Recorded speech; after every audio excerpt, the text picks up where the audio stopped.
Bottle pop, truth drop, welcome to the show. Champagne secrets, let your power grow. Every video, spark, ignite your inner light. Raise a glass to the future, shining bright. Empowerment is the code we decode. Unravel mysteries, life's own secret load. Step by step, tap in, find your flow.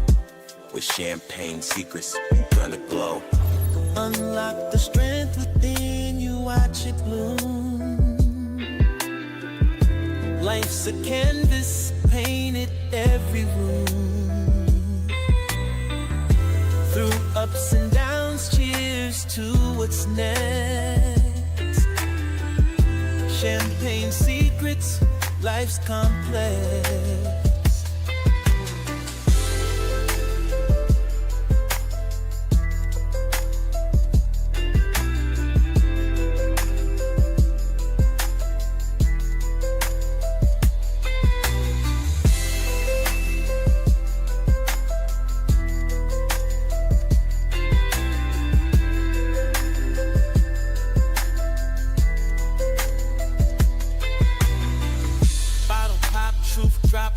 To the show, champagne secrets, let your power grow. Every video, spark, ignite your inner light. Raise a glass to the future, shining bright. Empowerment is the code we decode. Unravel mysteries, life's own secret load. Step by step, tap in, find your flow. With champagne secrets, you're gonna glow. Unlock the strength within you, watch it bloom. Life's a canvas, painted every room. Through ups and downs, cheers to what's next. Champagne secrets, life's complex.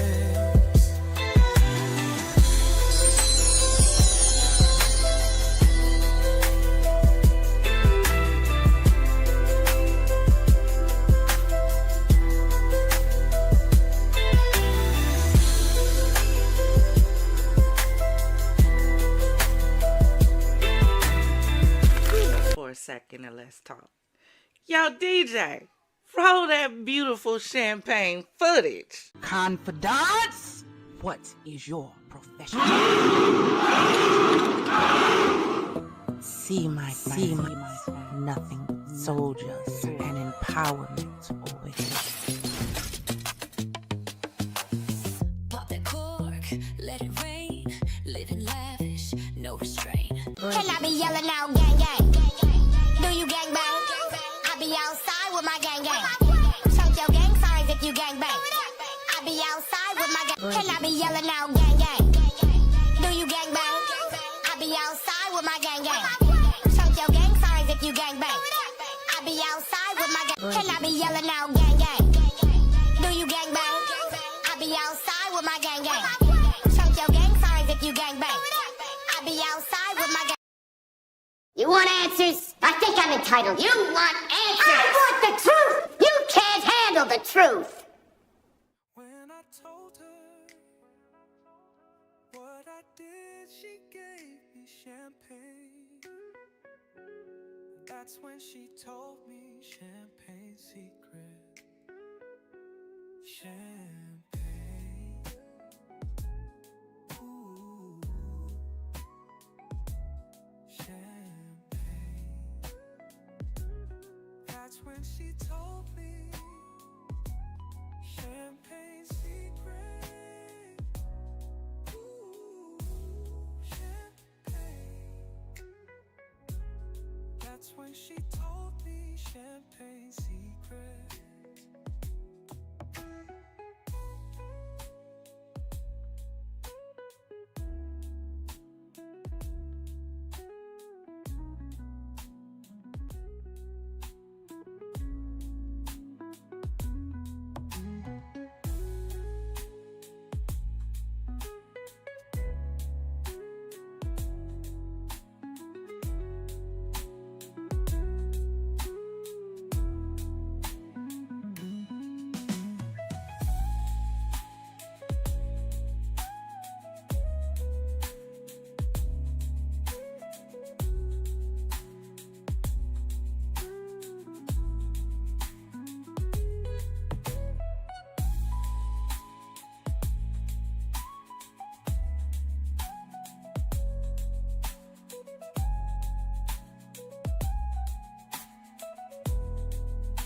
When I told her what I did, she gave me champagne.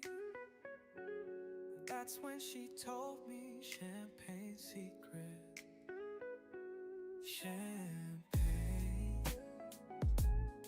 Ooh.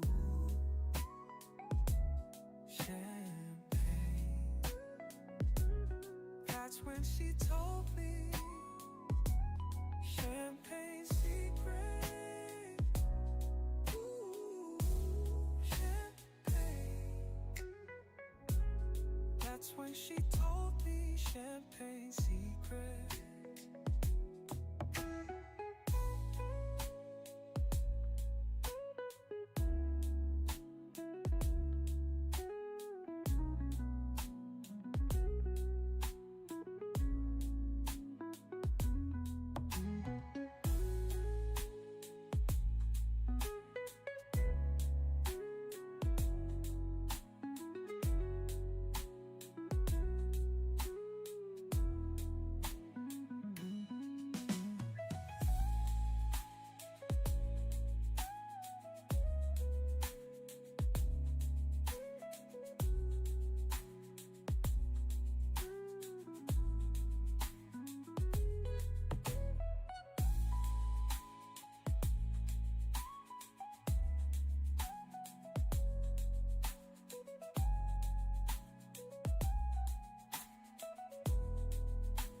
When I told her what I did, she gave me champagne.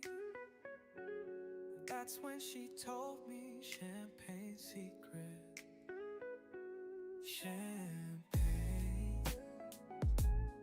Ooh. Champagne. That's when she told me champagne secret. Ooh, champagne. That's when she told me champagne secret.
When I told her what I did, she gave me champagne.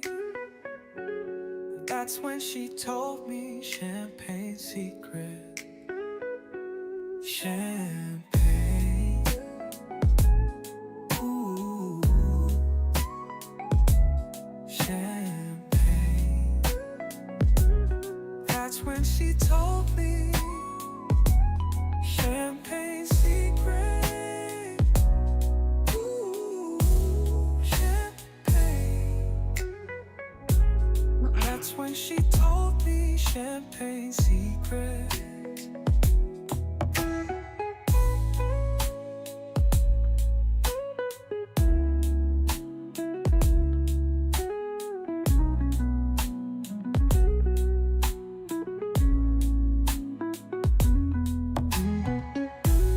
Testing 1 2. Can y'all hear me now?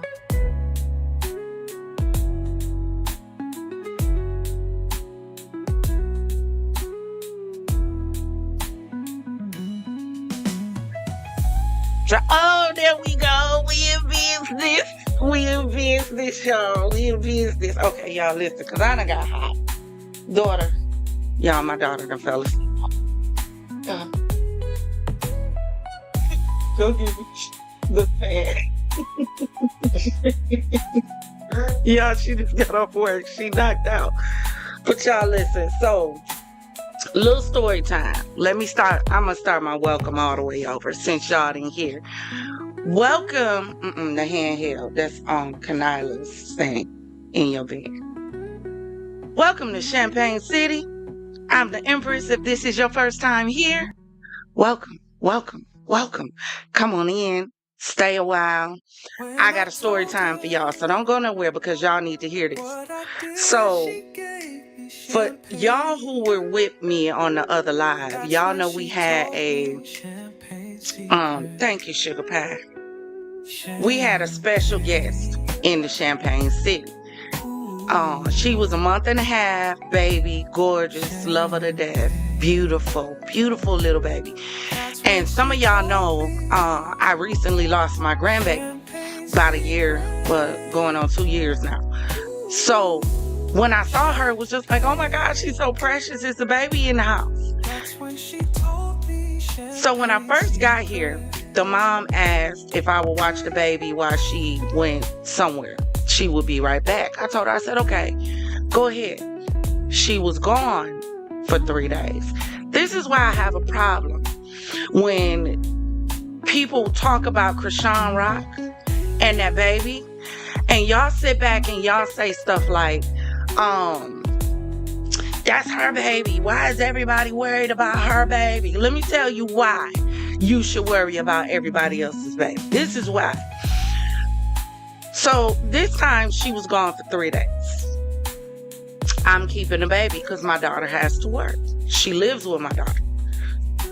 When she comes back, I got on her. I let her know. I said, baby, listen, you have a newborn baby. This baby is a month old. Not only that, you just had this baby. So your body is still healing.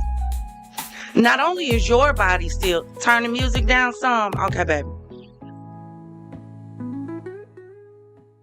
Not only is your body still healing, but that baby, her system is open. It's still developing, all of this. So you can't be leaving out and just going to kick it. Number one, there's something called a setback. I've never had one, but I've heard about them. And I heard they're almost worse than labor. You're still freshly open. Everything is open. You going out to clubs and going to party. Then you're coming back to your newborn baby. You've been around germs, sickness, illness. It's stuff in the air. We don't even know what it is. My auntie got sick before I left to come to the Midwest. And when she went to the hospital, they couldn't even tell her what was wrong with her. They couldn't even tell her what she had. And she said what she was feeling was 10 times worse than COVID. So I'm letting her know, baby, you got to sit down. I understand you still want to have fun, but you're a mother now. Fun kind of had to be put on the back burner when you decided to push out a child. So she stayed here for a few days. Then about 7 days ago, she asked, can you watch the baby while I go out to eat? I'm like, all right, cool. She was leaving with my daughter. So my daughter came back. She did. She was gone for 6 days. Not a phone call, not a text, not a message. You didn't know if we was changing your baby diaper. You didn't know if we was abusing your baby. You didn't know if your baby had got sick. You didn't know nothing because you didn't check. You didn't care. When my daughter was calling her and telling her she needed to come back home, her response to her was, I'm grown. You acting like this is your baby. I just want to have fun. I'm not doing anything.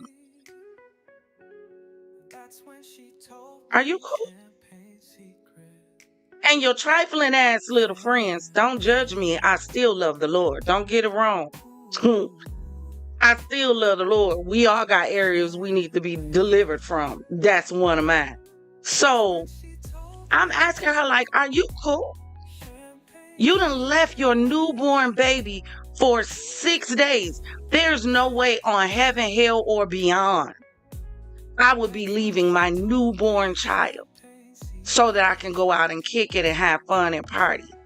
But that's what happened when you're dealing with these young mothers, these young girls having kids, and y'all wonder how we keep ending up with stories like the ones that we cover with these monster moms that's doing harmful stuff to their children. It's because you have a bunch of people having children they really don't want. And when they realize it's changing the fabric of their existence, now they have a problem with it and they want to get the baby out the way.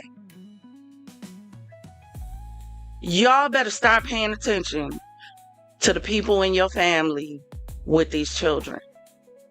Because 6 days away from a newborn was absolutely crazy to me. With not one call. You didn't know if your baby had ran out of Pampers, out of wipes, out of milk. You not only did you not know, you didn't care. That's what makes it even worse to me. So then she calls my daughter and tells my daughter, I'm finna come pick up my baby. She said, come pick her up and take her where? Around the people that you've been around that obviously didn't care about your baby? Because they allowed you to stay gone from your baby for 6 damn days and didn't tell you go check on your baby. You've been gone too long. Matter of fact, you shouldn't have been out all night in the first place. But see, that's that accountability piece that nobody wants to talk about and nobody wants to deal with, because we're in a day and age where nobody wants to be held accountable for nothing. The way my blood boils, because this baby is innocent. Innocent. So, y'all, I don't know. That kind of had me. I was supposed to go live with y'all yesterday and do this story. But that's why I couldn't go live yesterday, because we was dealing with that situation. And Mama Bear and me want to rise up, even though you're not my child, and really put you in your place. Because I care about the babies. I care less about some of these parents. But these babies, they ought to be on the forefront of somebody's mind. Somebody got to care enough. Y'all. But I had to let y'all know that, because it blew me. Just like the stories we getting ready to cover tonight. So, we got a full show for y'all tonight. We are covering this situation with Miss Romeca Meeks. Rest in peace to her.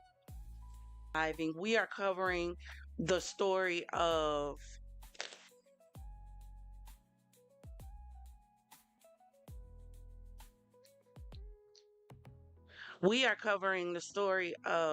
Charlie Kirk, who was unalived at a rally, and the people acting like they done lost their mind. It's something wrong with y'all. It really is.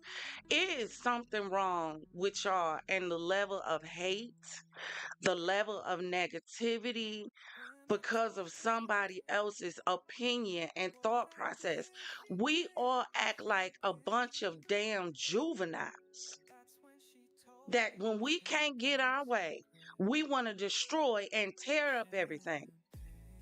That's behavior our parents stopped us from at 10, 11, 12, 4, 5, 6.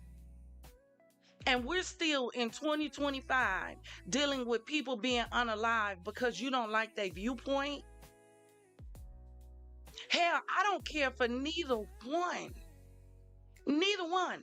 I could care less about either one of the political parties. They're both trash to me. They both have good areas. They both have areas that are extremely destructive. And I feel like neither party gives a damn about the people at all. Find a different option because these ain't it. These ain't it. At this point, I'm ready to vote for Olivia Pope. That's who I want. Go get Olivia and Fitz. Let's try some fantasy leaders at this point because the real ones ain't working. This ain't it. We gotta try again. My volume low. Hold on, y'all.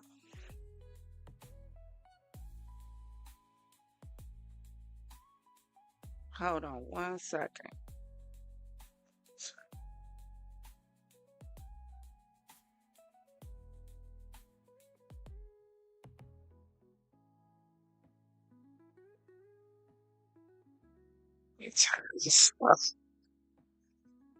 Is that better?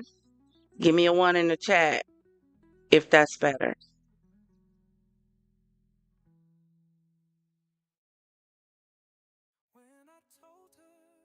Thank you. Y'all know I'm in OBS. This ain't like StreamYard and Restream. It ain't built in. You gotta set everything up yourself. I was actually gonna, before I did this show, I was gonna start at 10 o'clock and do a behind the scenes so that y'all can see how all of this is set up to see how much time it really takes. So maybe the next live we'll do a behind the scenes. But we're gonna get into this situation with Charlie Kirk. We're going to get into this school shooting that happened at the same time that I didn't even know about because I was so focused on looking at the stuff going on with Charlie Kirk. I didn't even see it. You clock it, Father Lot. Thank you so much, dear. So we're going to get into that, and we're also going to get into these troops headed to Chicago or arriving in Chicago. And somehow the YNs feel like they can handle the U.S. military. Now, I know we got some power in our community. I know this. However, baby, we are talking about the U.S. military. Y'all talk about bringing a knife to a gunfight. Baby, that's bringing a fork to a knife fight. What are we doing? And at the end of the day, I ain't even mad. I ain't mad. People are tired of not being able to go out of their house. People are tired of not being able to let their kids play outside.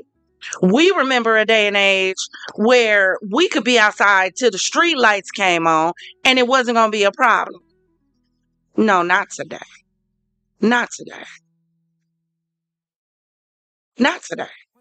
And it's sad. So while we doing all this complaining about the troops, find another option in. Stop complaining and find another damn option. Because people get tired of trying to figure out if they going to lose their life at a doggone stoplight while they trying to get to work, while they trying to get to the gas station, while they trying to go get some food for their kids, and better yet, while they trying to drop their child off at school. Send in the military at this point. Said it, won't take it back. Sorry. Because enough is enough. So y'all, check this out. Let me see, where do I want to go first? So let's start with this Charlie Kirk situation.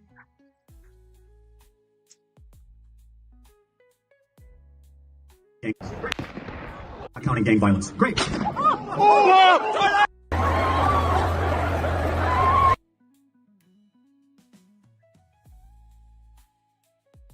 Getting right up.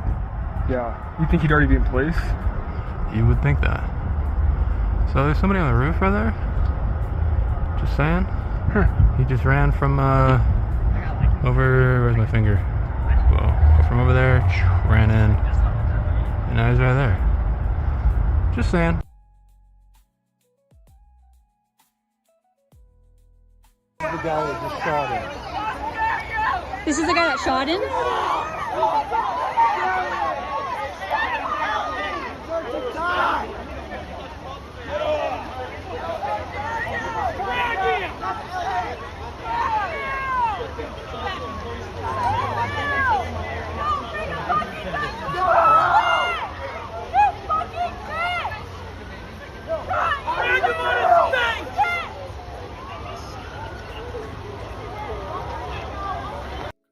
Now, from what I hear, the shooter was not apprehended. The people thought that the individual that they arrested was the shooter. Come to find out that's not the shooter. The individual is still at large. Now, I need y'all to put on your investigation discovery hats, right? Because you know what this made me think of? Do y'all remember when there was the quote unquote alleged assassination attempt on Trump? Now, I'm not saying this was alleged. No, this happened. For sure. It happened. What I'm saying is, if you look at the pictures, shooter on the roof, even if you look at the vicinity of where he was hit, it seemed like the same shot the young boy was trying to take, but he missed. Maybe inexperienced.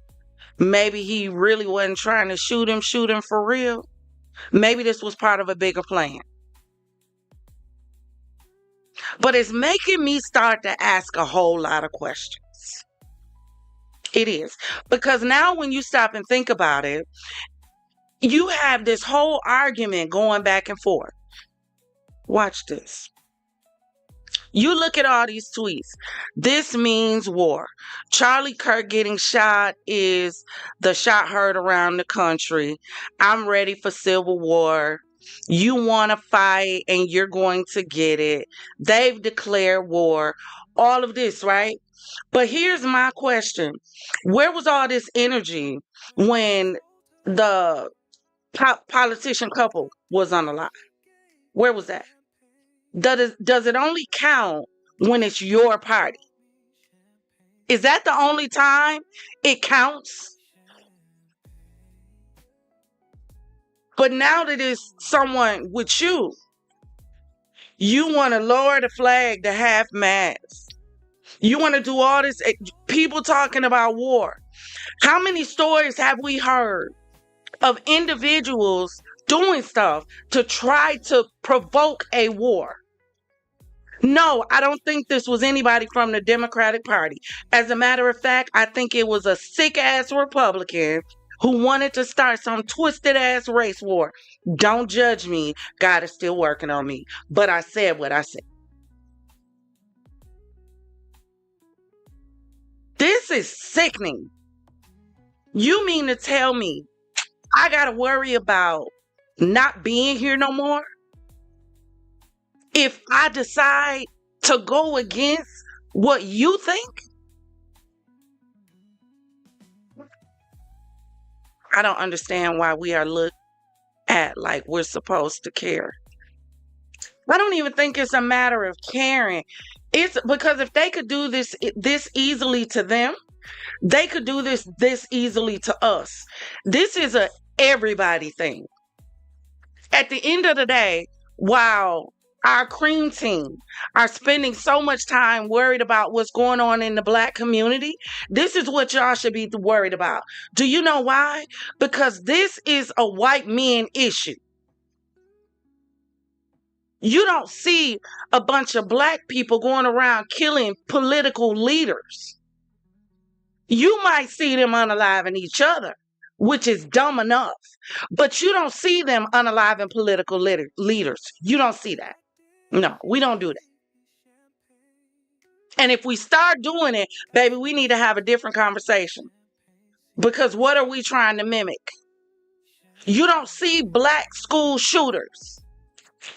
This is a problem that needs to be discussed between Cream Team and Cream Community. Why is it you can't handle your anger and you can't handle opposition without feeling like you got to go deadly? Said what I said. And no, that's not being racist. That's being factual. Look at the statistics. This is sad. At what point, I don't like no politician. Does that mean that I want them to lose their life? No. Am I going to cheer because they lose their life? No. Am I going to brag because they lose their life? No. And if you're doing it, you're going to answer to God. Capital God. Not your God, my God. I don't know who y'all serving this day and age. That gives y'all permission to hate. That gives y'all permission to have all this division. To give y'all permission to have all this negativity. I don't know what God y'all serve. I don't. Matter of fact, I don't even think y'all know what God y'all serve. Y'all just heard somebody say God and y'all start repeating it. Obviously, you don't know who you're serving. This is sad. At a college, colleges got to deal with enough shootings. They got to worry about whether or not they in their school and somebody going to shoot in the school. They got to worry about that then. They got to worry about whether or not one of their classmates or teachers is having a bad day. They got to worry about that. Now they got to worry about being at a rally, a pep rally. I'm sick of it. I'm sick of it. Niecy said, oh, thank you. Clock it. Niecy said, the hell you create for others be the hell you rot in. Hate creates evil. Evil is what evil does. She said what she did. She said what she said, and Niecy, you better not take it back. You better not take it back. I'm sick of it. I'm sick of all the hate, all the division, all the negativity. And you wonder why our kids are acting like they done lost their damn mind. Look at they doggone representatives. Look at it. We supposed to be the examples. Look at the example that we're leaving for them to follow. Why would they choose anything but violence when the only thing we choose is violence? Exactly, Zach. Agendas don't care where they pop up. I wish I could put y'all comments on the screen, but it won't let me pop them up one by one. So I wanted y'all to take a look at this. At the end of the day, people are talking about his beliefs. People are talking about what he said about George Floyd. People are talking about what he said about DEI, all this stuff. At the end of the day, we're constantly talking about freedom of speech, freedom of speech, freedom of speech. But then the minute somebody uses their free speech, we want to take it away. And we're not talking about when you're specifically using speech to try to tear down and berate somebody and make someone feel like they're less than you, like you're trying to incite a riot or incite violence. We're not talking about that. We're talking about when you're specifically speaking what you feel. And because somebody don't like what you feel, they feel like they have the right to play God in your life. God is a jealous God. He doesn't share his glory with nobody else. Y'all gonna have to answer to God. Nation was built on hate. Remember, no one lovely asked us to help establish anything. It was built out of hate, off the love of the very people that this nation made it patriotic to hate us. But yet on our money it says, in God we trust. You can't trust God and hate at the same time. I'm sorry. And I don't know who told y'all that was okay. You cannot trust God and hate at the same time. You can't. You can't trust God and be divided at the same time. The Bible says, strive for peace with all men. How you striving for peace when you hating? But you got so many people out here running around quoting scripture, talking about they know the Lord, like they got the answer downloaded from God himself. But you're doing everything opposite of who God is. Drop in the comments to let me know what you think. I think this is a political ploy to start a race war, to start a civil war, to start a party war, which eventually will trickle down to the races. Rest in peace to him, to his children, to his family. We send love, hugs, and all of that. This man didn't deserve to lose his life for his beliefs. And you did it in front of, to me, college kids are still kids. You barely 2 days overgrown in college. You did it in front of a bunch of kids who are still trying to find their way. And they gonna remember that moment. They gonna remember it because they were there. So drop in the comments and let me know what you think. Now we need to... hold on 1 second. We're going to transition over because one of the things that I saw, again, I said while I was looking up the stuff for Charlie Kirk and what happened with him, was this school shooting that took place. We want to identify our... I don't want to go to you, yeah, lady.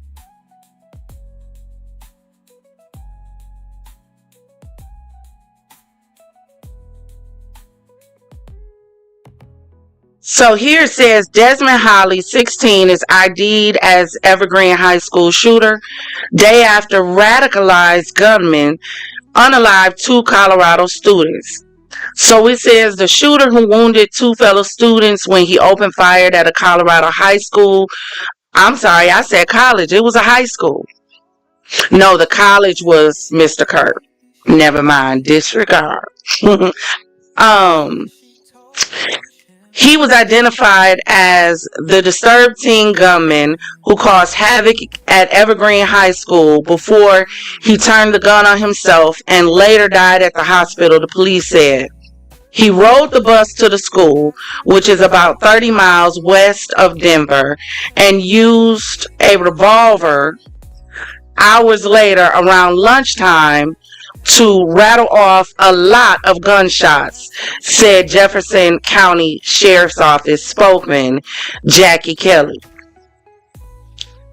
Let me scroll down. He fired from the outside of the school, with 1 student struck inside and 1 victim hit outside, according to the police.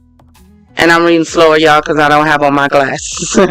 It's unclear if the 2 victims were targeted or caught in a random attack.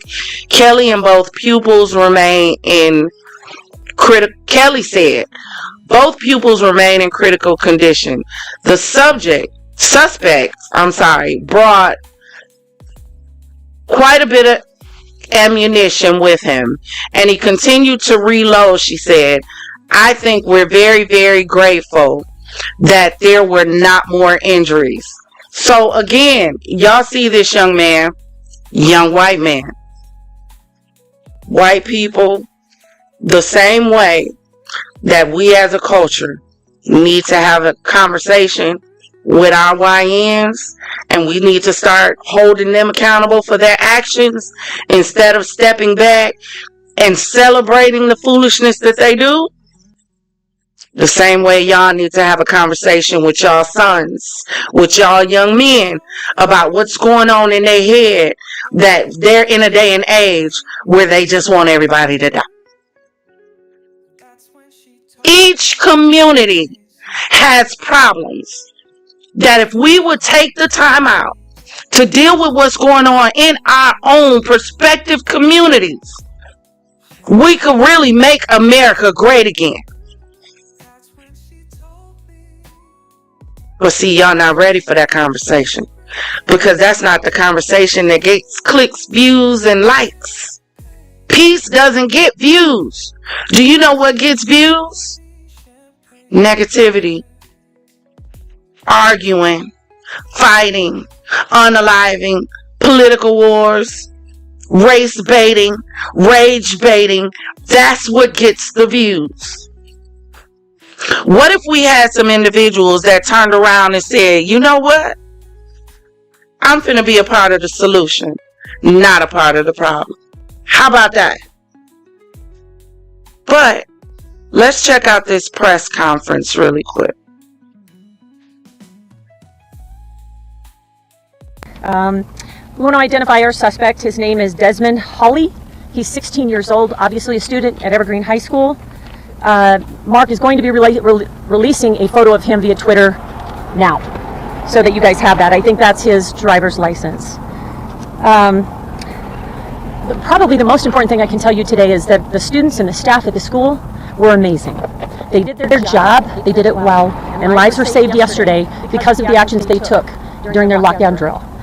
We know that the suspect had a handgun. He had to keep reloading. He would fire and reload, fire and reload, fire and reload. This went on and on. And as he did that, he tried to find new targets. And he came up against a roadblock on many of those doors. He couldn't get to those kids. So there's not enough to be said for the work that the teachers, the coaches, the staff, the students, lots of kids ran. But the ones who didn't were locked down and they were being cared for. So really, really proud of those people today. We have security at both of the hospitals where our victims are. Still in critical condition. No one has been released. There was information yesterday that one of the two victims was released from Children's, and that's not true. Bear with me, lots of notes. We have a great deal of support from so many jurisdictions, but FBI's role here has been tremendous. Their ERT. We also have lab work being done, scene processing from Arvada. God, I'm sorry, it's somewhere in my notes. Arvada and NCIS, which was a new one for me, and multiple other agencies, because there's so many crime scenes within the school and outside the school. Yesterday, I think I stated that it stayed on school property. It did not. It actually spilled out into the street behind the school. So we have an additional crime scene. I think the street is called Olive, where one of the students was running to. We are allowing kids and teachers and parents who are in the west lot to come and get their cars. You have to go to the location that we've already given, which is Bergen Meadows Elementary. You have to have a key, so if you're a student who ran out of the school and you don't have the keys to your car, we can't let you into the school to get your keys, but if you have a key in hand, please go there. We'll bus you down here because we have a lot of cars, you can see them behind me, that we need to get moved out. The rec center parking lot also is locked down, and we're allowing people who had vehicles in the rec center parking lot to get their vehicles as well. The other lot at the school, east side, is not available for release yet.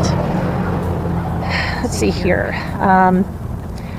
We know that both victim families plan to release a photo of their child today and a statement from the families. I'm not sure when that's coming. I think shortly. So you'll have a photo and a statement from families. And I know at this point they're asking to let them grieve, let them deal with what they're dealing with, the fact that their student or their loved one was shot. So we want to protect them as much as possible. The warrants that we have are for the home, the suspect's phone, obviously locker. He did not bring a vehicle here. He rode the bus yesterday morning. What we're learning is that, based on some of the information that we're seeing about this suspect, is that he was radicalized by some extremist network. Sorry, I wanted to get those right. Some extremist network. And the details of that will be down the road, but we want to at least give you that much about maybe mindset for him. The suspect's autopsy was this morning as well. So that has been done. And I've already indicated that the suspect brought quite a bit of ammunition with him and he continued to reload. I think we're very, very grateful that there were not more injuries, but saddened that there were any. And I think that is what I have in the way of notes. So please feel free to ask questions. You mentioned there was a crime scene behind the school that spilled out onto the area behind the school. Yes. Is that one of the students that was hurt or shot? Yes. Yes. There's a crime scene. Lots of crime scenes. You got it. There's multiple crime scenes. I indicated yesterday some inside and some outside, but all on school property, and we now know that there's at least one crime scene that is spilled over into the roadway behind the school. And that is because you're saying one of the students that was shot went to that area? Yeah. Is that right? Yeah, absolutely. Do you have any information about how the student got hold of this weapon, who it belongs to, how they came into possession of it? Great question about ownership of the gun. We're working that angle today. I don't have that for this press conference, but we'd sure like to share that when we have it. And do you have any more information about the type of gun? It was revolver handgun. I don't know what caliber. Jackie, how do you know that the student was radicalized by any student? It's just information that we're learning probably through what we're finding in the home, maybe what we're finding on his phone, but there's some level of confirmation that there's something we really need to take a deeper look at. Jackie, we heard something yesterday about a potential fourth victim. Can you clarify that for us? Yeah, great question. Yesterday we indicated that there were 3 people shot, our suspect, and 2 victims, and that there was a 4th that was transported from somewhere. We don't think that that's true anymore. I apologize for the misinformation, but we think it's just the 3. Do you have any idea how many times the gun was fired? The suspect's gun was fired? The suspect's gun was fired a lot. The reason we have so many crime scene areas inside is because we have windows shot out. We have lockers that were shot up. We're finding spent rounds, unspent rounds, so it's a huge area. And the school, I was told, is 3 levels. So lots of work to be done. They fired multiple times. Jackie, how many revolvers? Did you say it was more than one weapon? 1 revolver. And how many rounds of ammunition was there? I don't know. I don't know how many rounds. Were there surveillance cameras at the school? Yes. And did it record the entire incident? It did. There are cameras inside of the school, which is very powerful and important for us in our investigations. We're able to track his movement throughout the school. Jackie, what about a school resource officer? Evergreen High School used to have a full-time SRO. That SRO is on medical leave right now. So it's a shared duty. Horrible timing, of course, but shared duty. So we have a couple of part-time SROs that share this school right now. There was no one from the SRO unit at the school when the shooting started. He was there until about 10:30, 10:45, and then he was dispatched out here for an accident pretty close by. Are those JEFCO officers? They are. Contract with the district? Those are Jefferson County Sheriff's Office deputies who are our SROs. Okay, and then in lieu of the person on leave, it was a shared, they rotate between schools, but normally there would be someone staff full-time? Yes. Yes. And was the shooting targeted at anyone? Was it random?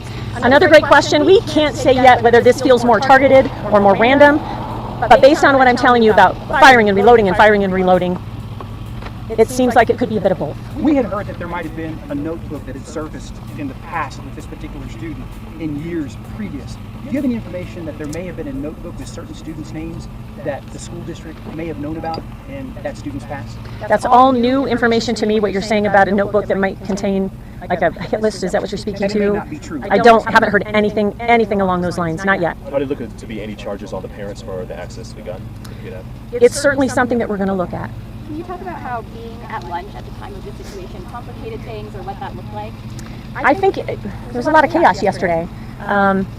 We know that some kids were on lunch, which gave them more freedom and access to hallways and outdoors. And we know that there were a lot of kids who ran and a lot of kids who locked down. So it's just timing. It was just chaos, and I don't think that that's avoidable when you have something like this ever. Do you believe the student waited until the SRO left?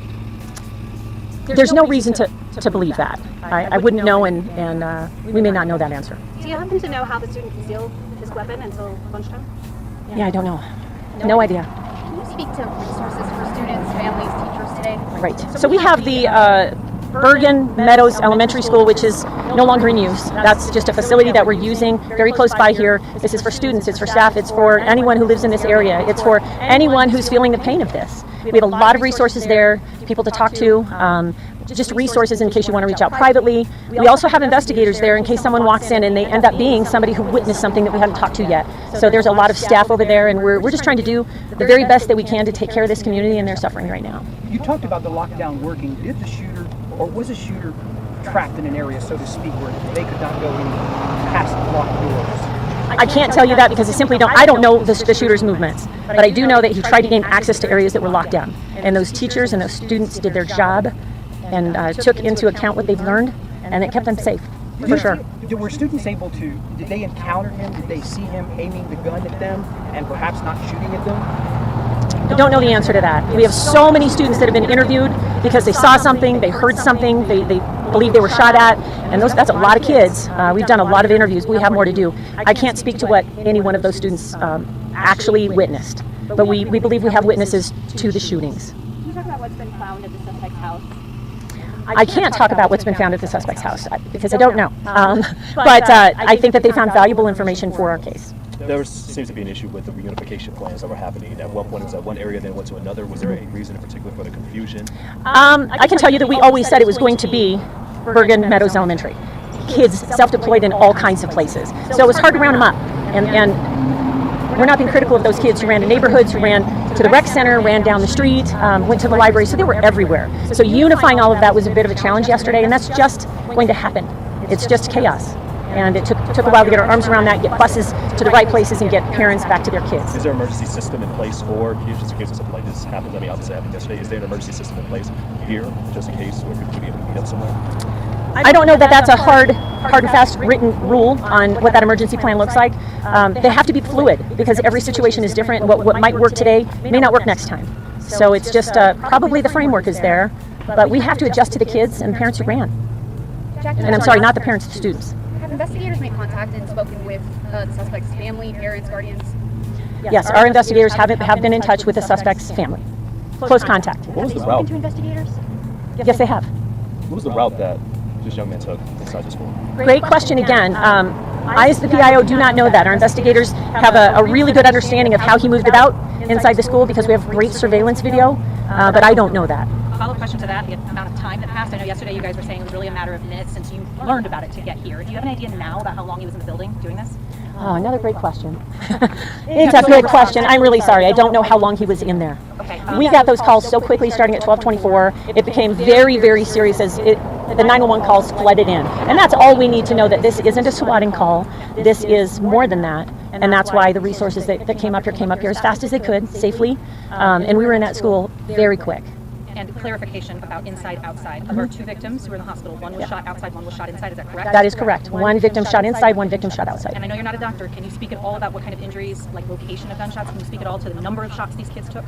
I don't know that. I'm hoping we need to let these families, the victim families, just adjust to what they're dealing with today. So we're really trying to be protective of our victims right now by not getting out too much information. So maybe tomorrow and the days that come. A follow-up to the SRO question, and forgive me if you've already answered this, but should have an SRO been there? I know you said they left to do something. It sounds like it was okay for them to do that. Sure. But was that SRO following department policy, school policy, when they left the campus? Yes. The SRO that was sharing responsibility of Evergreen High School is allowed to come and go. He can go to lunch. He might have to handle something in the parking lot, and he might be cover on something that's happening in the neighborhood or up in the Evergreen area, a cover car for that. So no, he did not do anything wrong. Thank you. You're welcome. What happened when law enforcement... So it sounds to me like potentially this boy knew exactly what this SRO's kind of route was then. Why have an SRO that's not consistently at the school? Y'all know there's so many systems that really need to be rethought. Do y'all know what we really need to do? We really need to sit down, like have a bunch of like-minded individuals who are willing to come to a table and sit down and say, you know what? We need to brainstorm. This is our country. We live here. They ain't gotta live here. We live here. Ain't that what they told Craig? You don't live here. We need to sit down at the table and say, you know what, y'all? Let's sit down and figure out how we fix this. How do we fix it so that we make sure that there's a safety officer at every school? Because we're at a day and age where you don't know if it's going to happen at the daycare, the kindergarten, the college, or the church. You don't know. So let everybody come to the table. Come to the table. And let's talk about it. Let's talk about reform with CPS. Let's come to the table and have that conversation. I am currently, as we speaking, working on a how do I say that? A CPS reform program for the whole system. I'm currently working on it. And I'm also researching, once I finish with it, who do I send it to? Because at some point, you got to be sick and tired of being sick and tired. And then at some point, you got to be sick and tired of being sick and tired to the point you do something. We got to stop complaining. We got to stop talking. We got to stop living, thinking, and dreaming in the past. The past happened.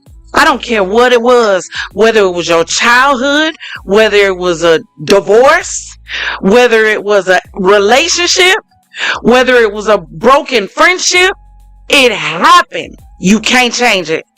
The only thing you can do with the past is move from it or learn from it. Or stay stuck in it. Which one are you going to do? And if you are choosing to move on, then you got to be a part of the solution, not a part of the problem, not a part of the crew that's just talking, but a part of the crew that's saying, you know what? I'm sick of seeing this. Let's come up with some ideas.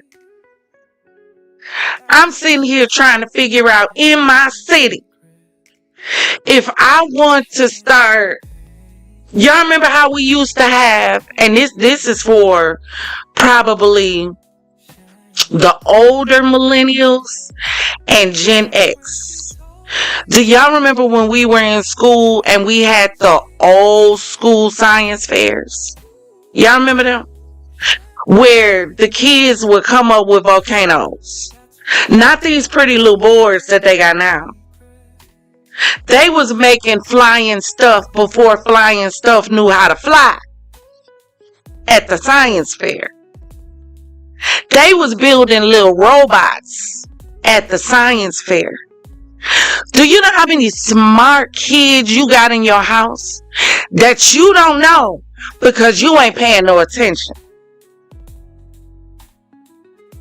I told y'all the story when we started about the 1-month-old baby who mama stayed away from her for 6 days while I kept her. You didn't ask about milk. You didn't ask if she had Pampers. You didn't ask if she had water. You didn't ask if she had clean clothes. You didn't ask if she had a bath. You didn't ask if she got a diaper rash. You didn't ask if she's sleeping through the night. You ain't asked Nathan. And you wonder how you end up with little 16-year-old here. And Tommy's and Timmy's and Connors. And somehow we think poor parenting or bad parenting is just a parent who abandons their child for 6 days. No. Some of y'all have abandoned y'all children and they right in the house with you. They don't see you. They don't talk to you. You don't congratulate them. You don't ask how they doing. You don't see how they feeling. You don't see where their mental is at. And you wonder why we have little 16-year-olds shooting up schools.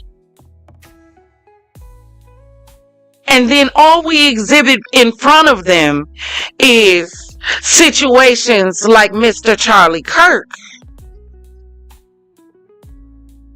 who now you watching grown people exhibit, this is how you handle what you don't like.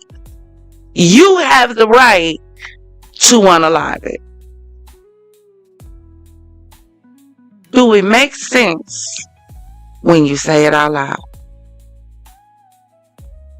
We wonder. That's why I continually say our children are in trouble. And we don't see it because we too busy having a black versus white argument. Please sit down. As the old folk will say, sit down somewhere. We too busy arguing and fighting with each other over damn color that our kids are sitting at home planning to go shoot up schools or shoot up each other. Come on, y'all. Our children are in trouble because the oil drips from the head down. When you find something pooling at the bottom, that's because there's something leaking from the top. You want to know who to blame little 16-year-old on and all the rest of them on? Blame the parents for not paying attention. Because how didn't you know? My children, I have 4. My oldest daughter is 28. Baby girl is 26. Oldest son is 24. 23. See, I lose count after 2. Baby boy is 21. I can tell by the way they text me. I can tell by the way they look when I call them that something is wrong. Because I spent time with my children. I had conversations with them. I found out what they liked, what they didn't like, what they were struggling with. I let them know I'm your mama, I'm not your friend, but you can come talk to your mama about anything. I won't judge you. I won't hold it against you.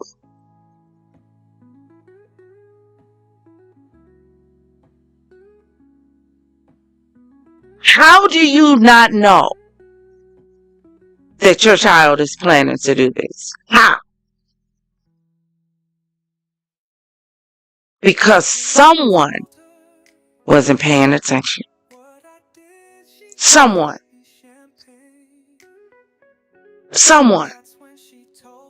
Little Timmy don't just get like this.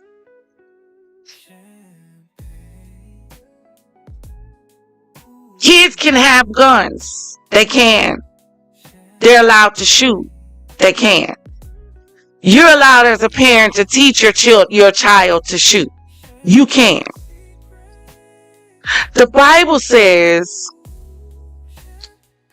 all things are lawful, but not all things are expedient. Do you know what that means in plain English? Don't mean you should. You know whether or not your child should have a firearm if little Timmy is kicking field goals with squirrels. We pay attention to little Nuck Nuck and little Day Day. Find out what little Nuck Nuck and Day Day and them interested in. And invest. One thing that I can say about our cream team, you know the reason why them kids end up in gymnastics and they so good at swimming? Because our dream team is going to find out what their kids like to do. And they're going to invest in it. Yeah, our Mocha crew, we need to start investing more time in our kids. Stop trying to party. When you had children, it stopped being about you. And it became about those babies. I had my first child at 20. From the moment I pushed her out, it was all about her. Till I had her sister. I didn't know what it was to celebrate a birthday without them. I would go to Wisconsin Dells to celebrate my birthday and take my kids and my nieces with me. Because at the end of the day, I'm a mother. If they can't go, can't go. I was dating this guy when I was young. Excuse me. I was dating this guy. We had a good relationship. Ended up friends. I don't end relationships on bad tones. Just about everybody I done broke up with, we still talk. Been divorced twice. We still talk. I was dating this guy. My daughter was 1 or about to be 1. My mom was watching her. So she called me. Me and him was out on a date. Matter of fact, we was in the middle about to be, yeah. So she called me and was like, you gotta come back home. Your baby crying. She need her mama, daughter. Say less. I hung up with her and told him, you gotta take me home. My baby need me. He ended up breaking up with me because he said, I've never dated a grown woman with a curfew. I said, you're not dating a grown woman with a curfew. You're dating a grown woman with a child. And at the end of the day, my child is more important than this date.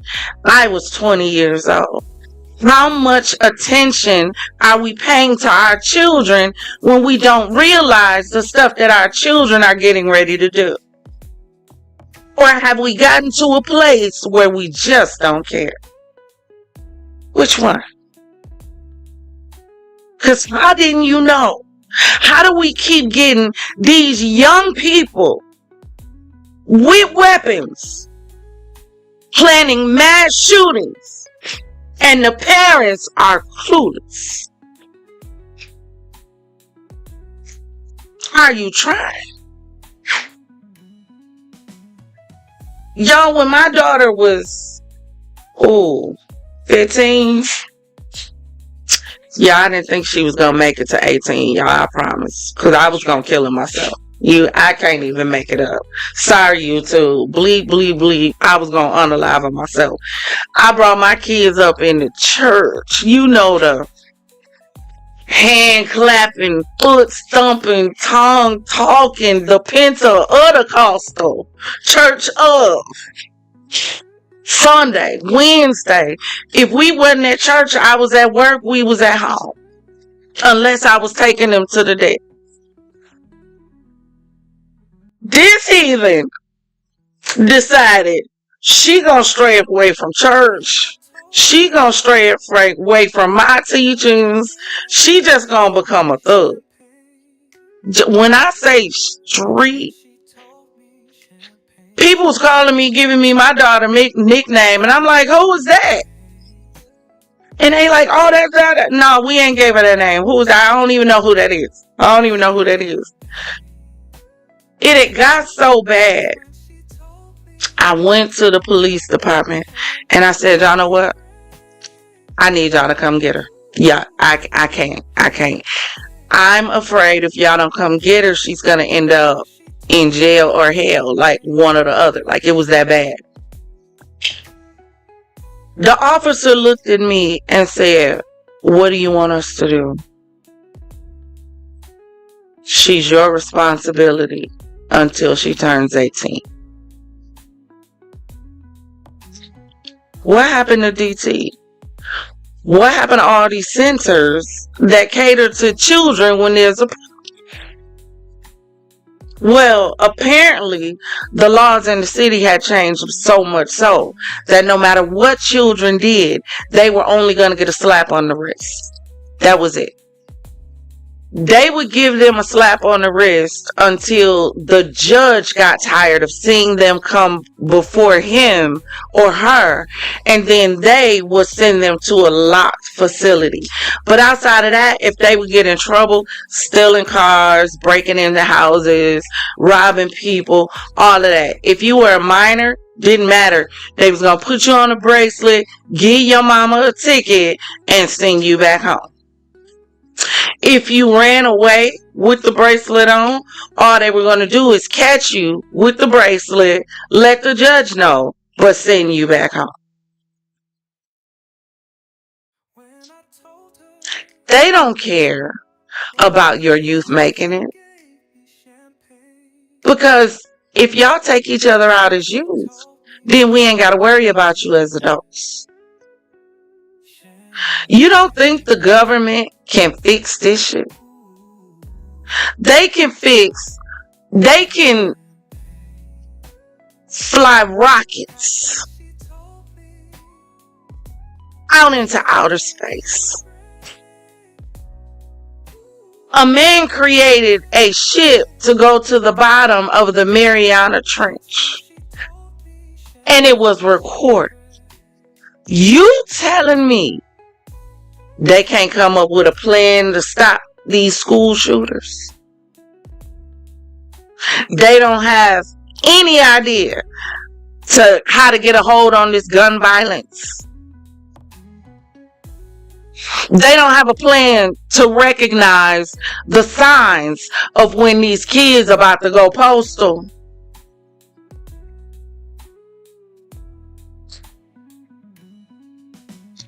There's a bigger discussion that goes on here that needs to be had.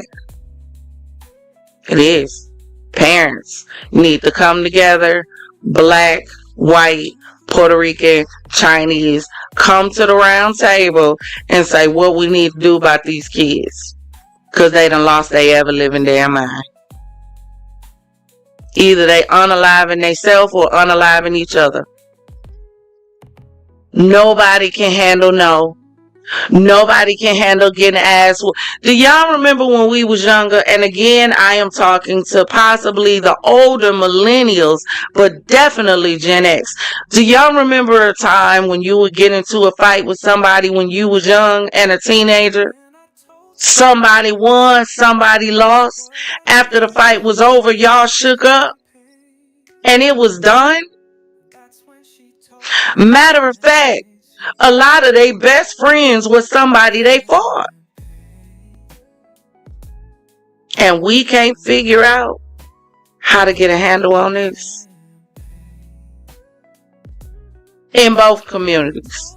Because whether it's happening in the school or on the block, it's a problem that needs to be addressed. Who gonna have the conversation though? Now, speaking of the problem that needs to be addressed, now we're going to journey over to Chi-Town.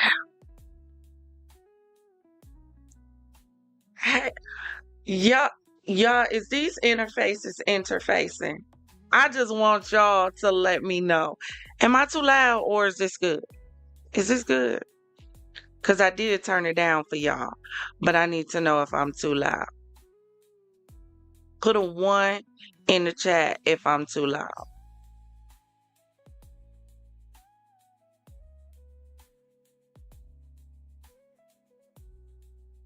And I know it's a little delay.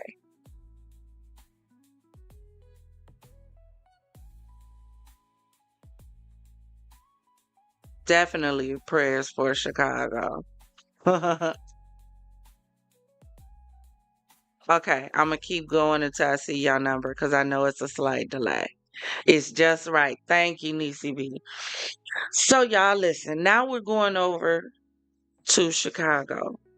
And Trump has dispatched the troops. Now, as I stated, and I stand on it, I don't have a problem with it because we sick. I'm sick of seeing young folk. Do you not realize that the young people are the future? If all the young people are gone, who gonna run the country? The robots? Maybe that's the plan. Because please help me understand why we're not doing more to get a handle on what's going on. And again, I say, parents, how much attention are you paying to your children? That you don't realize that your son out and your daughter out busting down the block. You don't realize that they on the street trying to be the next kingpin. How much attention are you paying to your kids that you don't know? Or is it the fact that they bringing in that bag? So because you got the bag, you willing to be silent? Y'all price is kind of low these days. You willing to sacrifice your children for a bag? Instead of teaching your children how to build an empire legitimately, you want to sell weed? Oh, okay, let's go find a state that is selling land where weed is legal. Let's buy some land. Get some seeds. Build our own field on the land. Yeah, I'm trying to help y'all without helping y'all. I keep telling y'all, you can't just come straight out and tell us that you helping us. I'm trying to help y'all. And y'all think selling doggone weed, go get you some land. Be your own distributor. Figure out how to splice and hybrid your seeds together. Make your own strand. Take the money y'all get and do something that's going to double that money. I guarantee y'all, if y'all took from now to the end of the year, took your mind off name brand, clothes, shoes, whatever, and took that money and sat down and figured out what you could develop or build for yourself to invest, by the end of the year, it probably blow your mind how much money you wasted that you could have been building with.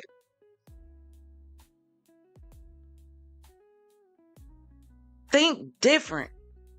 Everybody's selling weed. What can you do different? I know. Give me some land. Grow my own weed. Figure this out myself. I know. Get me a dispensary. People got to come to me to get it. And it ain't going to be the po-pos or the government. Think about it. You do lashes? Baby, go get you a box truck. Pimp it out on the outside. Pimp it all the way out on the outside. On the inside, have your mobile lashes. Don't worry, baby. You ain't got to come to me. I'll come to you. And if you do hair, even better. A quick install with some lashes in a mobile truck. I'm trying to help you without helping. Tax time coming around. Think about what you can do different. If we had parents investing in their kids like that.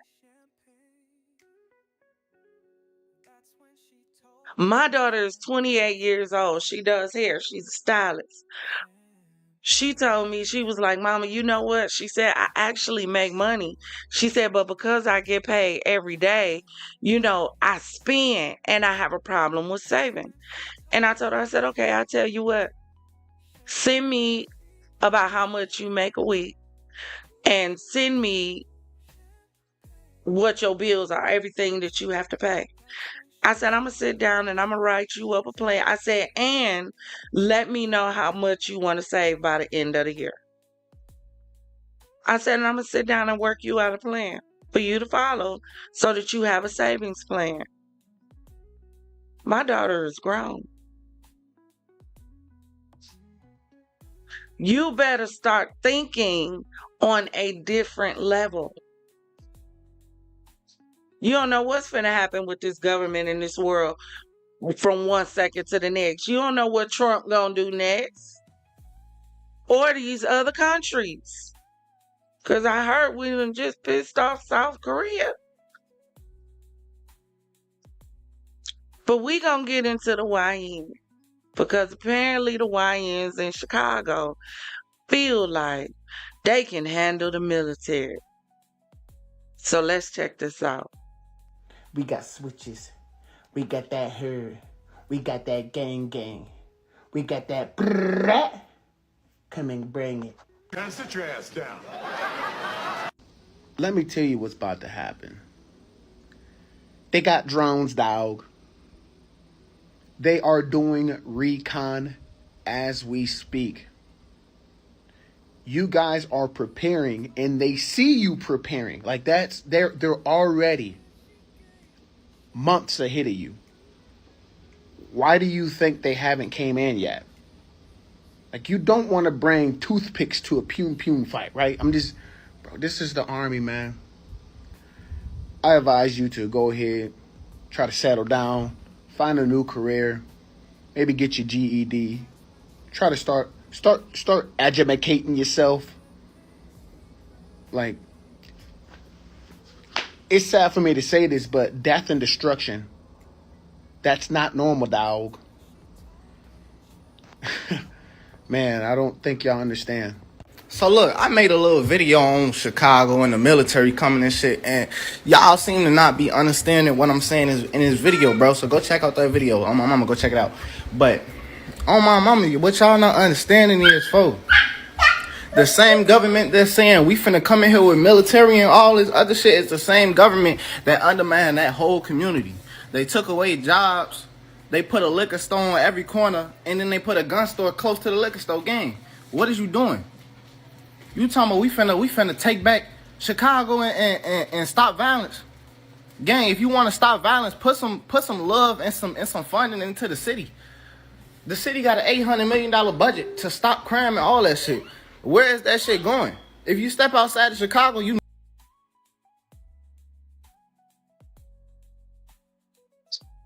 Can we have a station identification break really quick? How about y'all put some money into the community?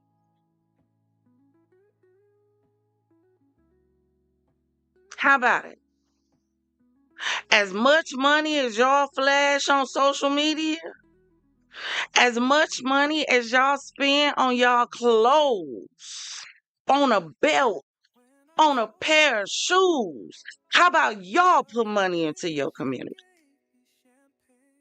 As many rappers have come out of the community, how about they put money into the community? Why do we keep expecting other people to care about us when we don't care about us? If we gonna talk about it, let's talk. Scooter. What do you do for your community to make them want to put this there? Because if they put it there, you gonna tear it up. Y'all see the video of the old white man who was in the jewelry store, I think it was, and some 15, 30 dudes ran up in there, beat the man 30 deep.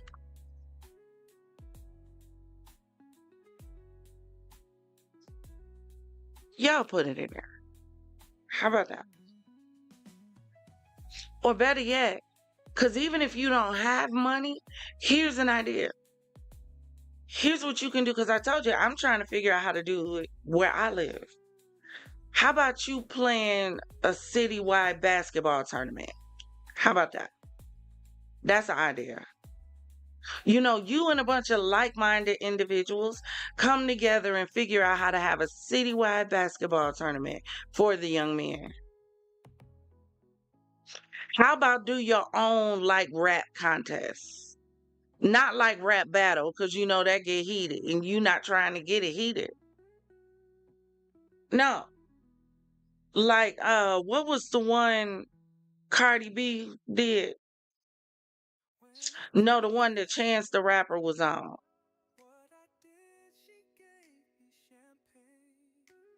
Dang it, I can't think of it. But you know the real positive ones. What are you going to do for the community? What are you going to do for the young people that give them enough? There used to be, do y'all remember that ranch? There used to be a commercial that came on TV, and it was a ranch. It was like I think it was called Rawhide Boys Ranch. And they would go to this ranch. It was almost like a little boot camp, like camp that they would go away to. And you would go to this ranch and they would teach them about cars. They got all these cars and they would teach them stuff hands-on. What happened to investing in the youth? investing in your community. What can I contribute? What can I do? You do hair, you could teach a class to the young girls about how to keep their hair healthy. You could do that. That's giving back to the community. Doesn't have to be extravagant. Sometimes God's voice come in a whisper.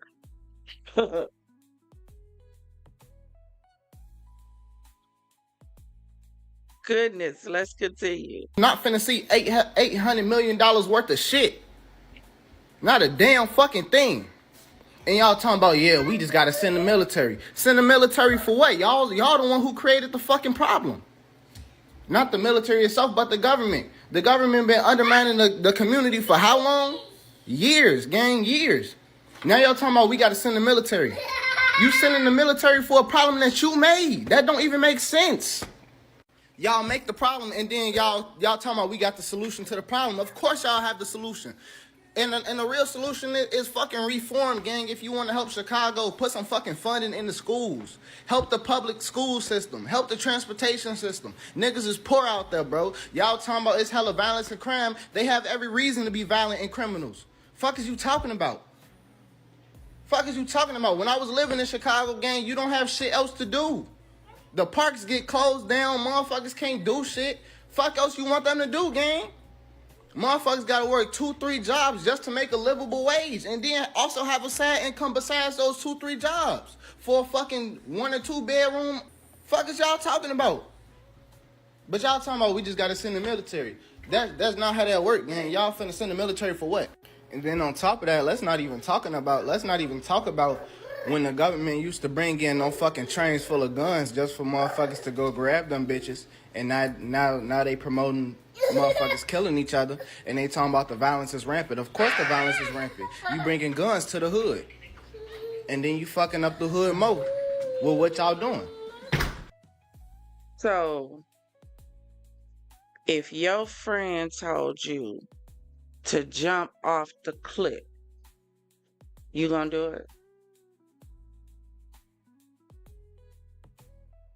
Don't worry, I'll wait. Here's the thing. Everything he said is absolutely correct.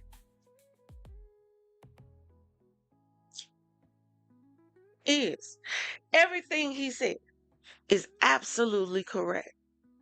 The guns were dumped in the community, but God gave us something that everybody has. It's called choice.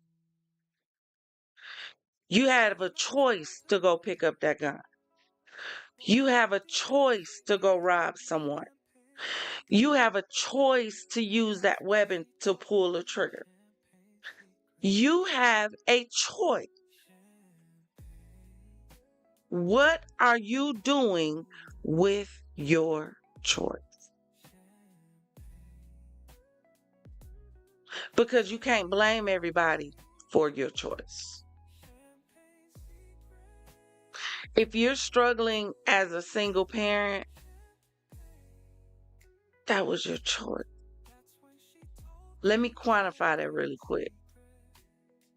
They taught us in school. See, I don't know if they still have sex education in school, but they taught us in school. If you have sex, even if you use protection, there's the potentiality that you can get pregnant. See, I don't know if they still doing sex ed in school. So that means if you decide you're going to open your legs to a man, whether or not you used a rubber or whatever, I've known people who got pregnant with their tubes clipped and tied.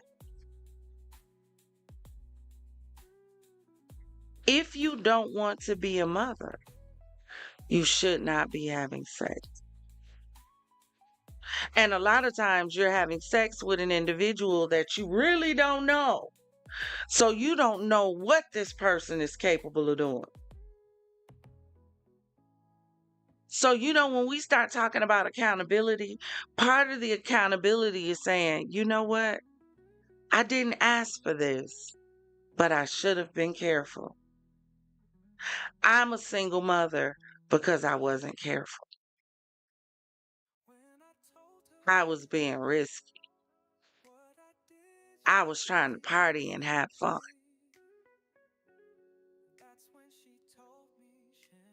What said might be true, but at some point you have to accept accountability for your actions in it, because you made a choice. There could be a liquor store every other house in your neighborhood. It's your choice whether or not you go grab that liquor. Yours. You can always walk away because you have choice. So at some point we got to stop doing that, and we got to turn around and say, you know what? Yep. The drugs was flooded in the neighborhood, but we had the choice of whether or not we use them, unless they were forced on us. The guns were flooded in the neighborhoods, but yet we had a choice whether or not we use them and whether or not we use them on each other. We had a choice. Just to say, oh well, Chicago's violent. We gotta quiet them down with military and guns. But y'all the same ones who made the problem. And y'all all in the comments talking about motherfuckers gonna step to the military and alright folks. Motherfuckers gonna step to the military and all this other stuff. Why does the military even have to be involved? That's what y'all not understanding. If they really wanted to help Chicago, get them some funding, gang. Get them some reform. Oh my mama, put some love in the city, folks. Y'all want to put love in other cities where the white people stay at. I'm going to say it. Y'all want to put love where the white people stay at. I don't see nobody trying to gentrify the hood. Oh my mama, I don't see nobody trying to help out the hood. And then every time a motherfucker come through, every time a motherfucker really try to come through and help the hood, that shit always gets shut down. Why? Y'all don't really want to help that motherfucker for real. And y'all keep on saying, motherfuckers finna come through with the military need to come down there. No, motherfuckers need to come through with some real love for the city and help that. But then you should be having that conversation with your community. Do you know how much money is recycled through the black community? Do you know how much money we send out of the black community? Do you know how much money is flashed from rappers, from ballers? Y'all don't want to get nobody indicted. Do you know how much money is seen? What would happen if people would take that money, put it together? Not even that. Because if you throw the churches in that mix, baby, these cities and blocks and areas could turn around in 2.2 seconds when people get sick and tired of being... Let me tell y'all a story. It was a story of an old man with his dog. And they were sitting on the porch. The dog kept whimpering and crying and whimpering and crying, whimpering and crying. So the neighbor, getting tired of hearing the dog whimpering and crying, came over and asked the old man, what's wrong with the dog? The old man said, well, he's laying on a nail. So he asked him, he said, well, why don't he just get up and move? He said, because he hasn't gotten tired of it yet. This stuff will change when we get tired of it. You know, the same way we quoted that scripture, if my people who are called by my name will humble themselves and pray, seek my face, turn from their wicked ways, then will I hear from heaven. Same here. This stuff will change when we get tired of it. But we're not tired of it yet. That's the problem. We're not tired enough to do something about it. We're not tired enough to come to the table and not leave the table till we got answers and solutions. We're not tired yet. motherfucker out. Stop fucking playing. Y'all ain't never seen a motherfucker get they fucking noodles clapped on the motherfucking sidewalk, gang. Y'all over here talking like war is fucking cool, gang. Your motherfuckers dying is cool. That shit not cool. Y'all ain't never seen a motherfucker get they motherfucking face blown off, gang. Y'all ain't never seen that shit before. Y'all don't know what that shit like to see a motherfucking dead laying in the street, but y'all want to talk about it like that shit a game. Shut the fuck up. God damn, y'all don't know shit. I don't want to. I love my people, but I that's not something I want to experience. Sorry, I don't. I don't. My daughter laughing like how the kids say, "Oh my soul." That ain't something I don't want to. I don't need to experience that to understand that I don't. But that has nothing to do with if you want to change, you can be the change. He can be the change for his friends. For his group. Hey, y'all, man, look, I'm sick of this. Look, I'm sick of the struggle.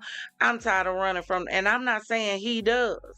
I'm tired of running from the police. I'm tired of looking over my shoulder. Let's figure out what we can do to go legit.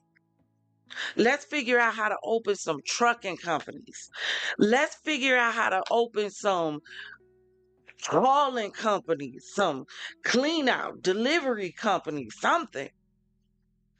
What can we do to go legit? It can start with you. This is an inside thing.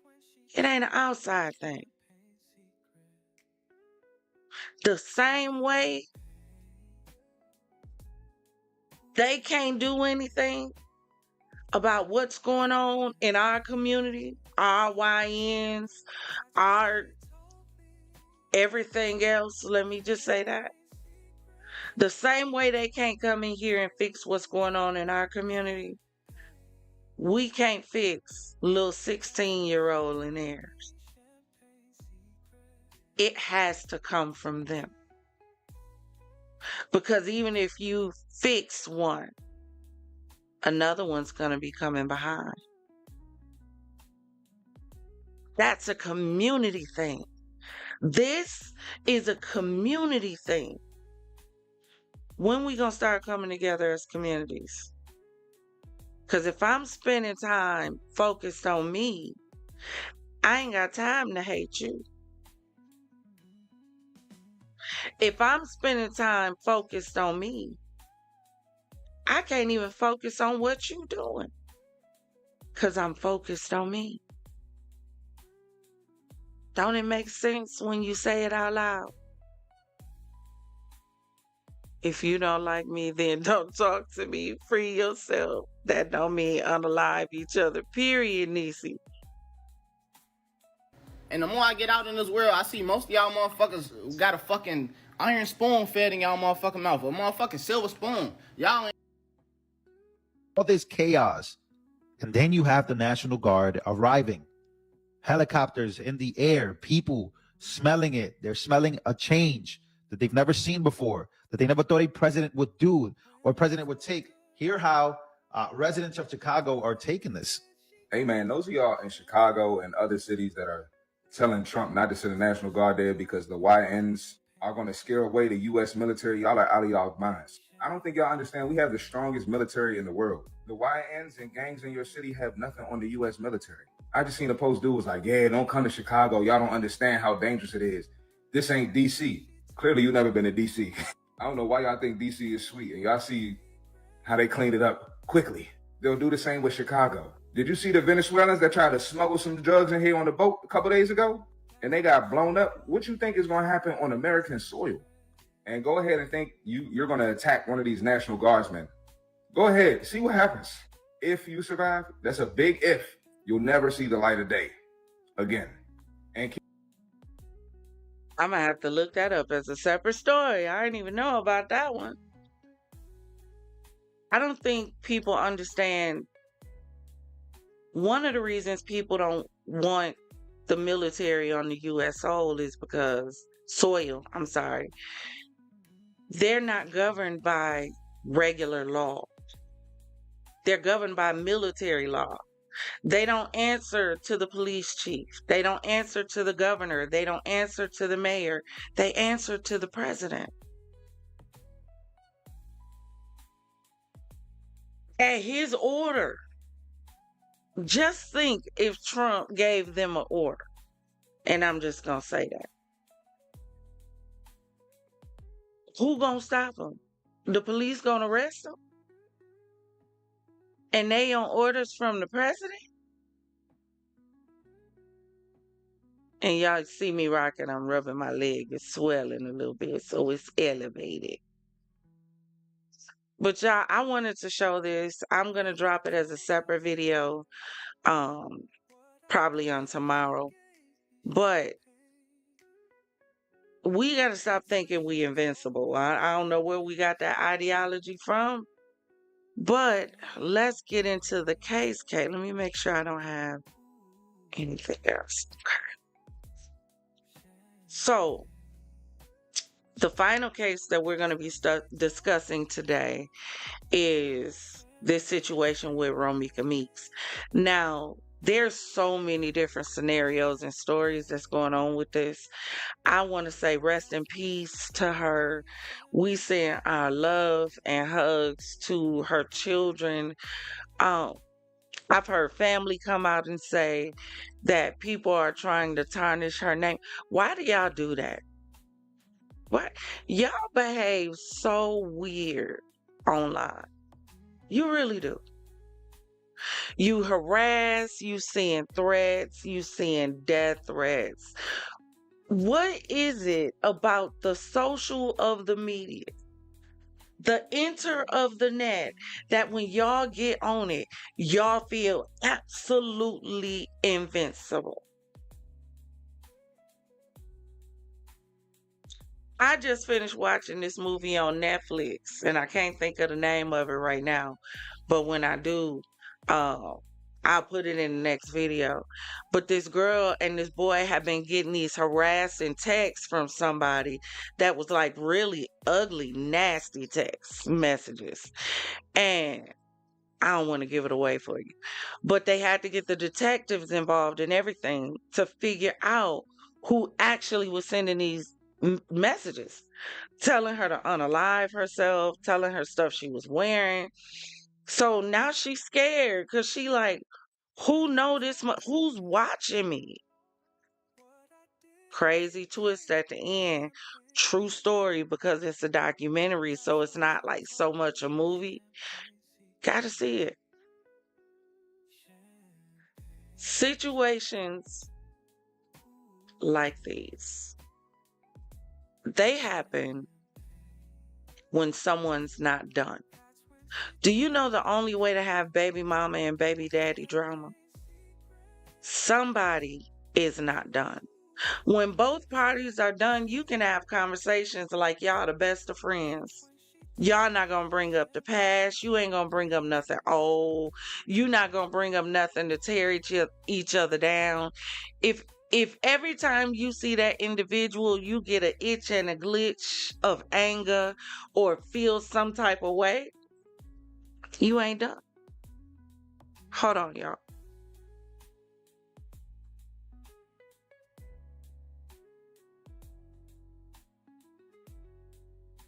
She's back.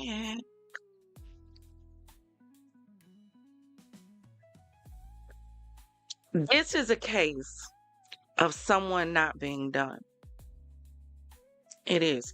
When you see situations with slashed tires and broken windows and all that, somebody ain't done.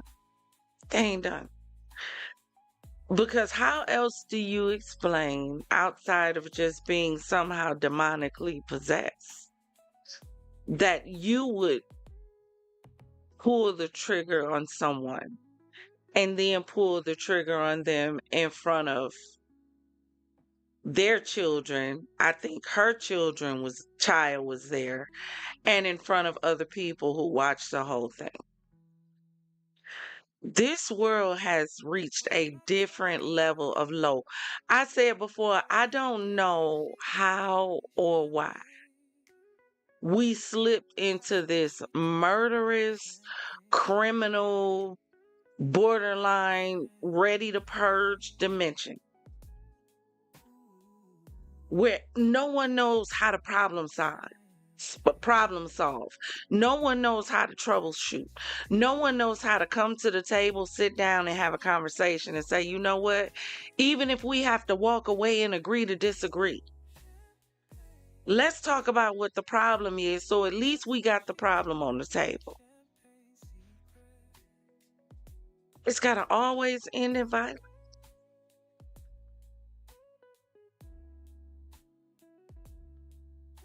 So we're going to get into it. I want you to catch this news report of this story when it broke.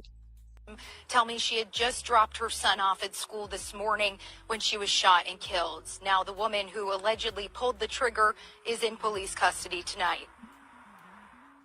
It's so sad you can't even just think straight. Not long after the bell rang at this elementary school Monday morning, gunshots rang out nearby, leaving a young boy without his mom. I mean, what do you tell a kid? When you just drop me off, how do you just say she's not here anymore?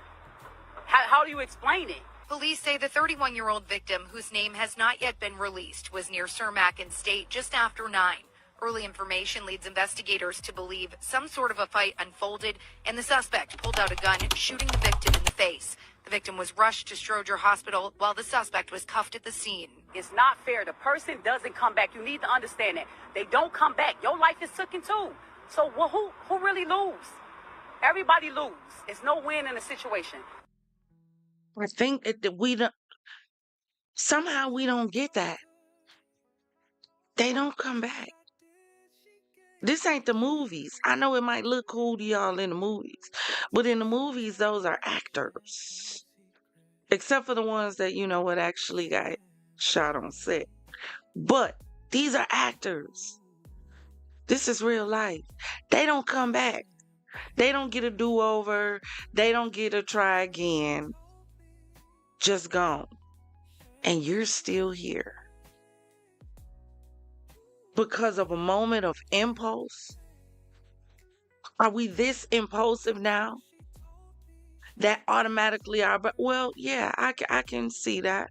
Because everything we watch has to do with some sort of fighting, some sort of violence, some sort of unaliving. When was the last time you even seen a movie like When a Man Loves a Woman? Like The Notebook? Like, come on, y'all, Gen X, older millennials, help me out.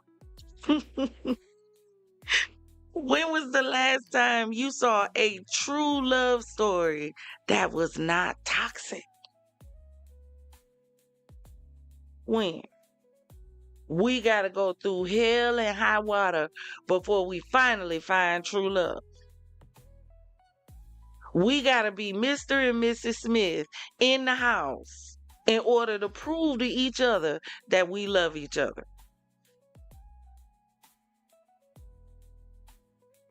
They don't make old Cosby shows no more.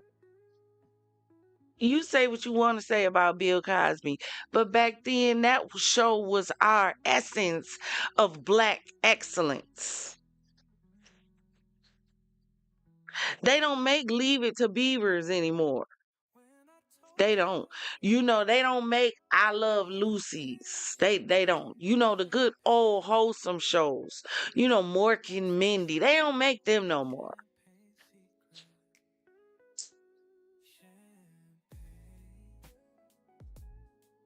So yeah, I can understand why we keep reaching for violence, because all they keep throwing down your throat is violence.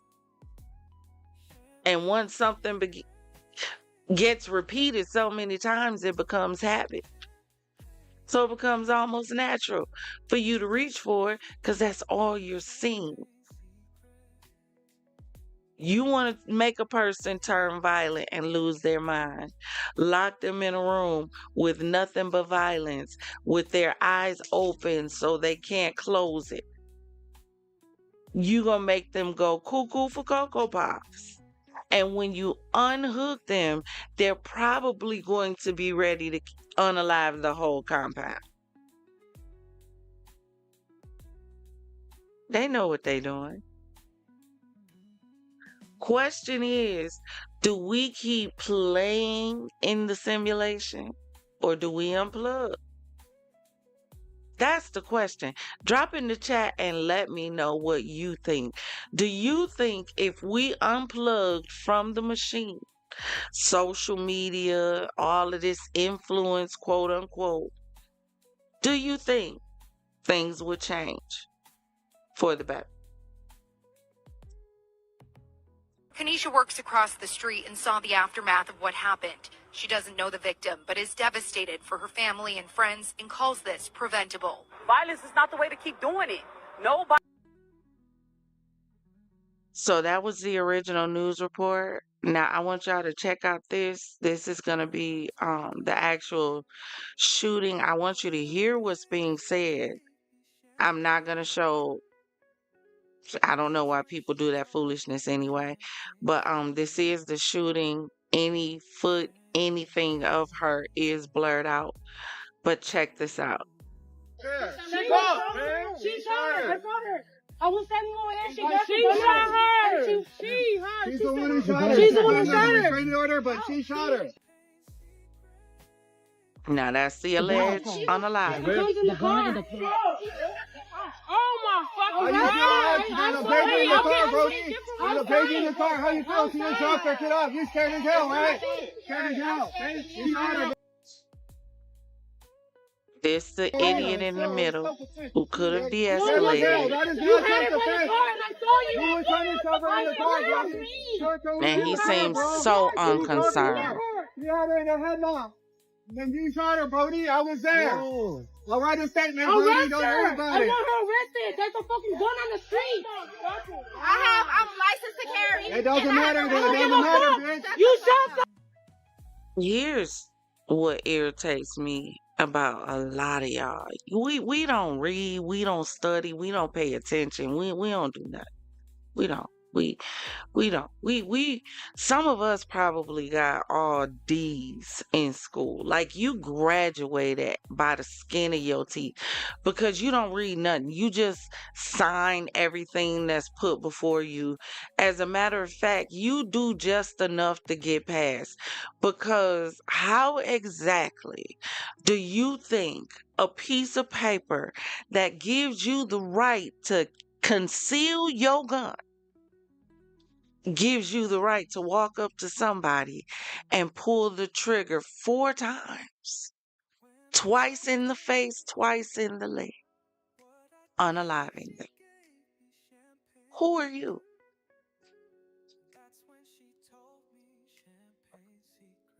Under the jail. That some stuff I don't even understand why we have trial. I don't. Because there's nothing that you can say to justify you pulling this trigger on this girl. Nothing.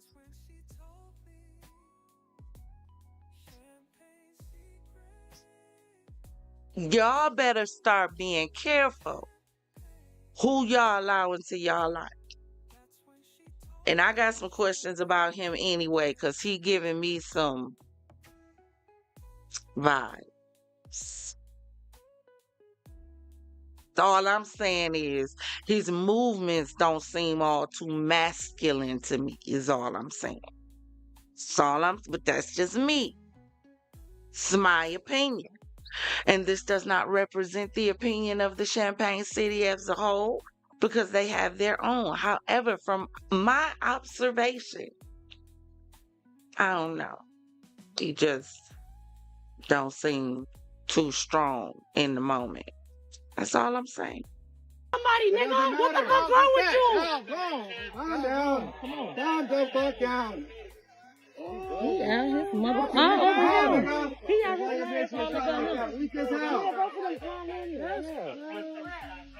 She put the gun in the car. The gun, she shot her. Let's go right here. She shot her. She shot her. She put the gun in the car. Walked out. What the hell? Yeah, because she Fuck got shot that. and You walked had out. her in a fucking Why didn't headlock she and put you her in know the it. car? You fucking know it. You fucking know it. You fucking bogus as fuck. We heard you. Now you gonna get fucking shot, you asshole. And then now you want to be standing over here like, oh, Then the captain said, "Oh my God, yeah, the one in the green." She hit it on. You let her fucking get shot. And she was the girl that shot. This her car right here. She was standing on the doorway. He really did. He showed me This his was actually from her care. visual Oh, his care. balloon release party. Ain't we tired of seeing these? Look, and it's hard. I know they want me to move on, but I ain't ready to let go, my nigga. I ain't ready to let go, my nigga. So y'all, that was the, hold on, let me get me back up here where I go. That was the actual video. You can hear the girls saying, but I got my CCWs. Y'all better know the rights that come with y'all CCWs in y'all state. A lot of states do not have a stand your ground law, which means if your state doesn't have a stand your ground law, you don't have a self-defense law in your state. In order to pull a gun on someone, the threat coming at you has to match, you have to match their threat. If I'm running at you with fists, unless I'm a man running at a woman and I feel like I'm being, but y'all know what I'm saying, because, you know, people do too much sometimes. If I'm running at you to fight you and you pull out a gun and unalive me, how do you think that's equal? Why does the automatic thing have to be pull out a gun anyway? What Craig Daddy say? Live to fight another day. Win some, lose some. Y'all like conflict. But when the conflict come to you, then you want to shoot your way out of it instead of dealing with the conflict. Y'all, we got to do better. But listen, it is 1 a.m. We are going to continue this discussion on Miss Romeca Meeks, as well as some other stories on tomorrow for our Friday night talk. Yo, shh. Make sure you pull up and join us. Make sure you hit that like and subscribe button and the notification bell so you will be notified when we jump into whichever sector we jump into for another show. Also, make sure you go to the home channel. I should have had it linked here. Make sure you go to the home channel and check out our other channels in the Champaign City, as well as our brother channel, Father Locke Horror House. See, I pronounced it Father Locke. Go check him out. It's listed under our Champagne VIP Lounge. Make sure to be nice to somebody. Love on each other. Let go of all the negativity. Stop living in the past. Think about how you can build for your future. Remember, everybody can't go with you to the future.